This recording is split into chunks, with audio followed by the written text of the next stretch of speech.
કાશી રાઘવ ફિલ્મની release date અને ટ્રીઝર launch થયા બાદ ફિલ્મનું ધમાકેદાર ટ્રેલર લોન્ચ કરવામાં આવ્યું। અમદાવાદની પીવીઆર ખાતે ફિલ્મના મુખ્ય કલાકારો દીક્ષા જોશી, જયેશ મોરે, રાઇટર ડિરેક્ટર ધ્રુવ ગોસ્વામી, પ્રોડ્યુસર ધનપાલ શાહ સહિત ફિલ્મના અન્ય કલાકારોની હાજરીમાં ફિલ્મનું ધમાકેદાર ટ્રેલર ગંગા લોન્ચ કરવામાં આવ્યું। પ્રખ્યાત સિંગર જુબિન નોટિયાલના અવાજમાં સ્વરબદ્ધ આ સોંગ મન મોહી લે તેવું છે। આ પ્રથમવાર છે કે જુબિન નોટિયાલે કોઈ ગુજરાતી ફિલ્મમાં પોતાનો અવાજ આપ્યો છે। રાઘવના મૂવી માટે રાઘવના કેરેક્ટર માટે જરા થોડીક રાઘવનું કેરેક્ટર મેં અત્યાર સુધી કરેલા બધા જ કેરેક્ટરોમાં બહુ જ ડિફરન્ટ છે। જેમ કે ઘણું બધું પહેલી વખત છે। ધ્રુવ પહેલી વખત ડિરેક્ટ કરી રહ્યો છે, ધ્રુવ પહેલી વખત ડિરેક્ટ કરી રહ્યો છે, દીક્ષા પહેલી વખત મમ્મીનો રોલ, એ રીતે હું પહેલી વખત ટ્રક ડ્રાઈવર બન્યો છું અને એના માટે ઓબ્વિયસલી ટ્રક ચલાવવાનું શીખ્યો। એ બધી તો તૈયારીઓ હતી। એ ઉપરાંત ઇન્ટરનલ તૈયારીઓ ઘણી બધી કરવી પડે, કારણ કે આ કેરેક્ટર ઇન્ટરનલ વધારે છે। એની આંતરિક તૈયારીઓ બહુ બધી કરવી પડી।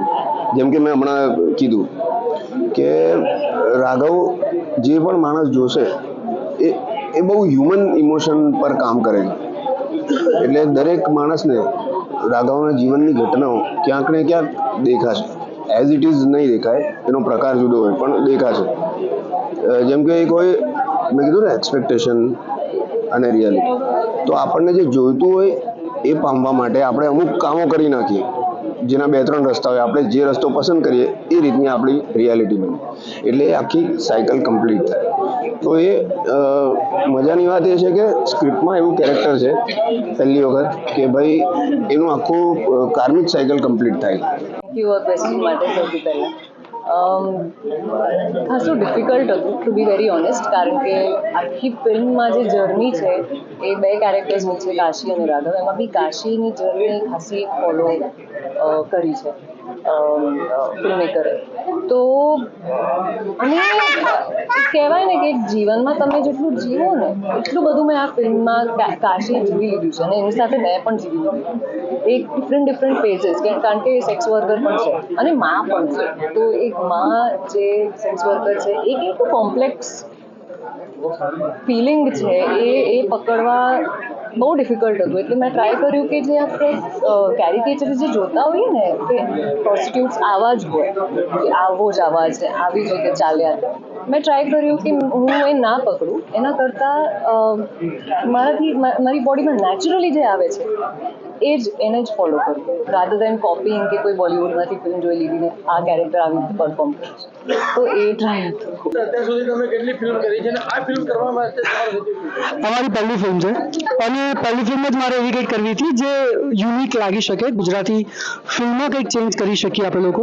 હવે ખબર નહીં, હવે રિલીઝ થયા પછી ખબર પડશે કે કેટલું ચેન્જ અમે લોકો લાવી શકે, પણ ખાલી પ્રયત્ન કર્યો છે। ફિલ્મનું શૂટિંગ ડાયરેક્શન કરવા માટે તમને કેટલું ટફ પડે?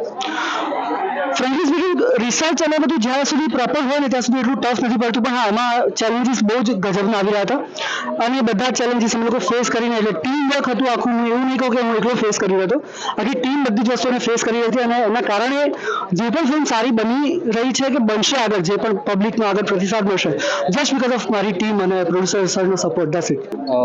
મારા કેરેક્ટરનું નામ ઘનો છે અને જે તમે જયેશ સરનું કેરેક્ટર જોયું રાઘવ,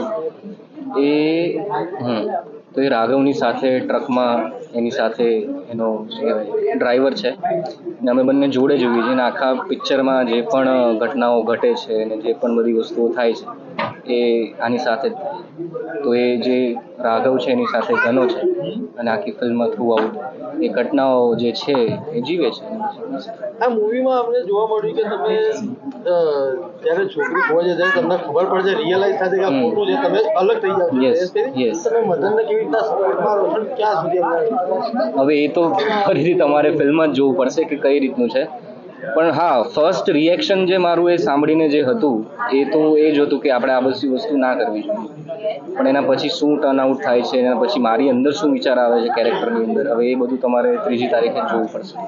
માનવ મહેતા, દિવ્યાંગ ન્યૂઝ, અમદાવાદ।